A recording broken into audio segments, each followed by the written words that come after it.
My name is Dr. Lauren Ellis, and I was told not to come home for Christmas. The call came 3 days before Christmas.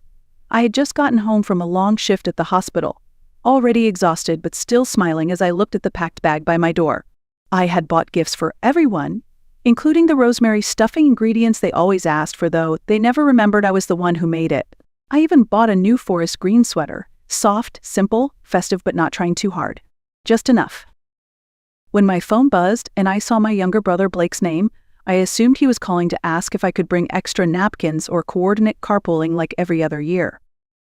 But instead, he said, "Hey, so listen, Savannah's coming to Christmas, right? She's really into energy, like how a room feels. And with your work, sometimes it can feel kind of heavy. I think, for her sake, it might be better if you sat this one out. It's nothing personal." I didn't argue. I didn't ask what he meant by heavy. He didn't say, "You're a dedicated geriatric doctor who helps people die with dignity." No, just heavy, like a wet towel on his Instagram aesthetic. An hour later, my mom called. Her voice was soft like a lullaby hiding a grenade. "Honey, we're just trying to make this easy for everyone. You know how sensitive she is. If you come, it could cause confusion. Honestly, we might not answer the door." That was the moment I knew. I wasn't just not invited, I was unwanted. I didn't yell. I didn't cry. I simply said okay, hung up, and opened my banking app. Mortgage payment canceled. Car loan top-up frozen. Emergency maintenance fund locked. I stopped being their silent backbone. No social media post, no message, just silence. And for the first time, that silence was mine. I used to think the way my family treated me was normal. That maybe I was just too serious, too focused, too much. Growing up, I was the oldest. The trial run, as my dad once joked at a barbecue, right before handing Blake the bigger slice of cake. Blake, the golden boy. Creative, charming, the miracle baby born after years of trying. I was just first. When Blake was 6, he drew all over the living room wall with a permanent marker. My parents called it expressive. When I broke a bowl while helping set the table, I was careless and told I needed to pay more attention.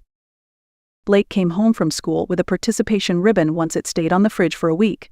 I brought home straight A's and they said that's nice, then slid the report card into a drawer.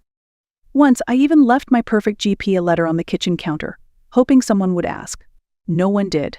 When I got accepted to medical school first round, no gap year, no second tries, I printed the acceptance letter and showed it to my mom. She said, "Wow, that's intense. You'll have to be careful not to burn out." When Blake dropped out of college for the 3rd time to pursue creative direction, they threw him a re-entry party. Balloons, cake. A photo of him with a paintbrush now sits framed in the hallway, like he cured cancer. They always said he was artsy, that he felt things deeply. I once found my sketchbook in the recycling bin, under grocery store flyers. When I asked, they said they thought it was scrap paper. But I kept going. I worked hard. I graduated early. I got licensed. I started treating elderly patients, people who had been dismissed, forgotten, left to decline alone. I gave them my time, my energy, my whole heart. At home, I gave just as quietly, fixed their plumbing, paid off a lingering home repair bill without being asked, lent Blake money when his freelance gig fell through, never asked for it back, never even mentioned it. But none of that mattered. Because in my family's eyes, Blake was the star, and I, despite everything, was just the one who always showed up on time and didn't complain. Until I didn't. There's a strange kind of pain in being the person everyone relies on, but no one really sees. That was me, the fixer, the helper, the one who quietly covered the cost of a new water heater when theirs broke down in February, the one who spotted the overdraft on my parents' account and transferred money before they even noticed, the one who booked Blake's flight home for Thanksgiving last year when he said he was a little strapped after buying new camera equipment. And I never said no, not once. Not when my mom needed copays for her physical therapy. Not when Blake called me from the side of the road because his car battery had died again. I bought him a new one that week. I was useful, and I thought that meant I was valued. But I started noticing the pattern. The way my contributions were invisible until they stopped. The way they forgot who had helped but remembered who had made things uncomfortable. When I was there, I was too quiet, too serious, too intense. When I wasn't there, things were lighter, easier, more fun.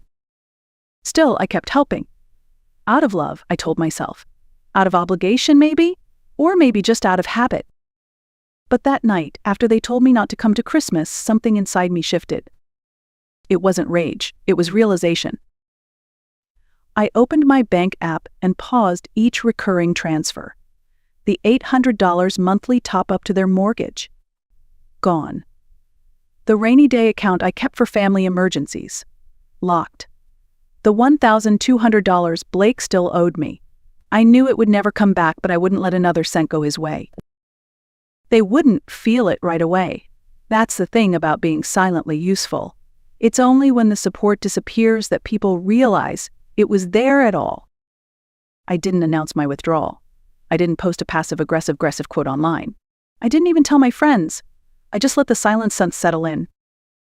And for the first time, it felt like peace. Christmas came and went.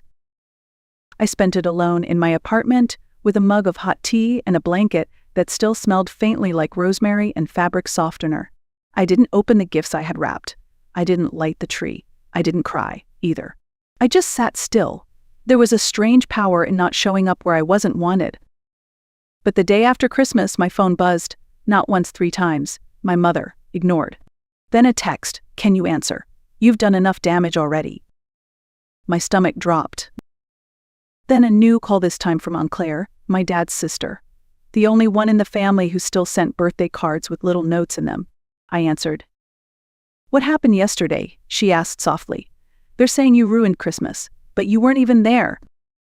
I blinked. I ruined it? She hesitated. "Something happened with Blake's girlfriend, Savannah. She left early." There was yelling. Then your name came up. That was all she knew, but it was enough. Later that evening, Aunt Claire called again. She had pieced together more.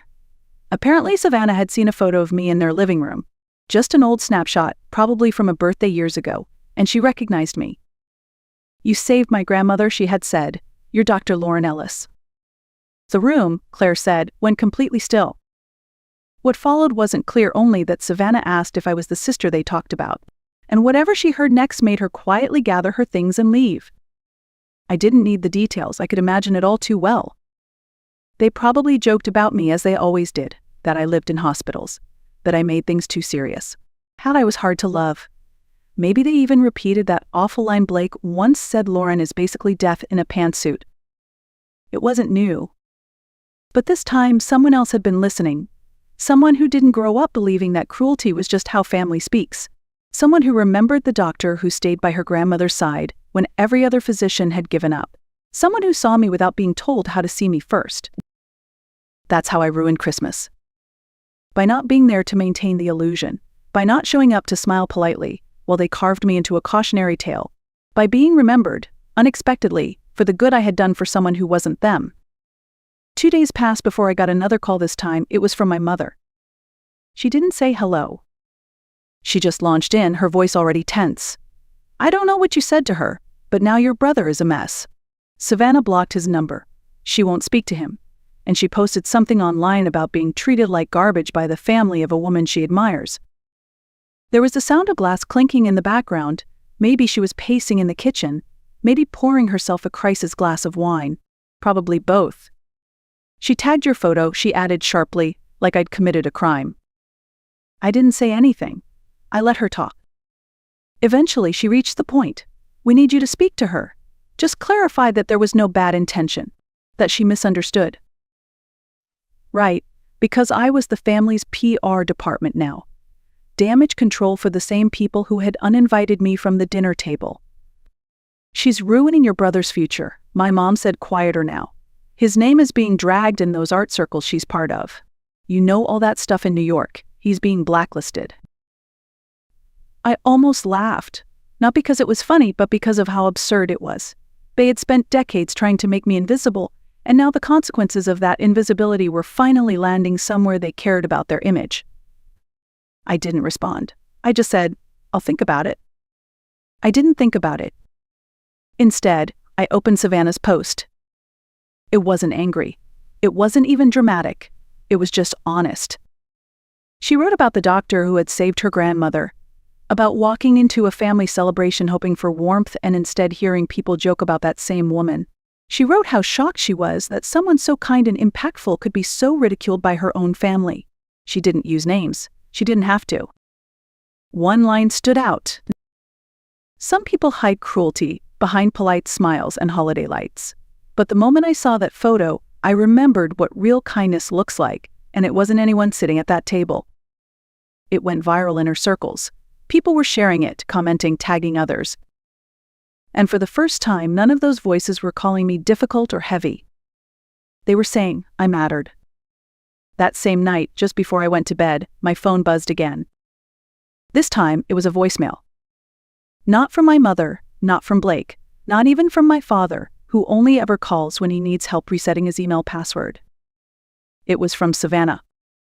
Her voice was quieter than I remembered from the one video Blake had sent weeks ago, less airy, less polished, more real. "Hi, I'm so sorry to reach out like this. I got your number from your aunt, I hope that's okay. I needed to say something." There was a pause, a long one. "I didn't know," she said. "I didn't really know who you were, but I recognized your photo. You treated my grandmother, Alma, years ago. She still talks about you. She says you changed everything. You didn't give up on her when others did. You were kind, you were present. You made her feel like she mattered." Another pause. Her voice cracked slightly this time. "I'm sorry about what happened, and what was said about you. I had no idea. I couldn't sit there and pretend. So I left." That was it. I listened to it twice, then again. And I cried. Not because I was sad, but because for the first time in years someone saw me, truly saw me, not through the filter of family expectations or decades of dismissal, not through the lens of too serious or too intense, not as a shadow standing behind the golden child, just as me. Savannah didn't ask for anything. She didn't suggest we reconnect or meet up for coffee. She didn't try to fix what she hadn't broken. She simply acknowledged the truth. And somehow, that did more to heal me than 1,000 empty apologies from my own family ever could. 3 days later, a small package arrived in the mail. It was a letter handwritten, on thick paper. Ink smudged slightly in the corners. Inside, Savannah wrote more about her grandmother. How she still did yoga twice a week. Still walked to the farmer's market. Still told the story of the young doctor who looked her in the eye and said, "You're not done yet." She thanked me not just for saving a life, but for showing her what real strength looked like. I framed the letter, hung it beside my desk, the same desk where I finished patient notes every evening. And for the first time in years, I didn't feel like I had to prove anything. Not to them, not to anyone. Just when I thought the dust had finally settled, my inbox lit up. Subject line, "Let's reset things." It was an email, signed by all three of them, my mother, my father, and Blake, a united front, as if they were submitting a group project. The tone was exactly what I expected from people who believed apologies were a form of negotiation. They didn't say sorry, not directly. So instead, they acknowledged that emotions had run high and that they regretted how things may have been perceived, which in plain English translates to, we still think we're right but we're afraid of the consequences. They suggested a family brunch, neutral territory, open-hearted discussion they called it, and then buried in the fourth paragraph they mentioned it.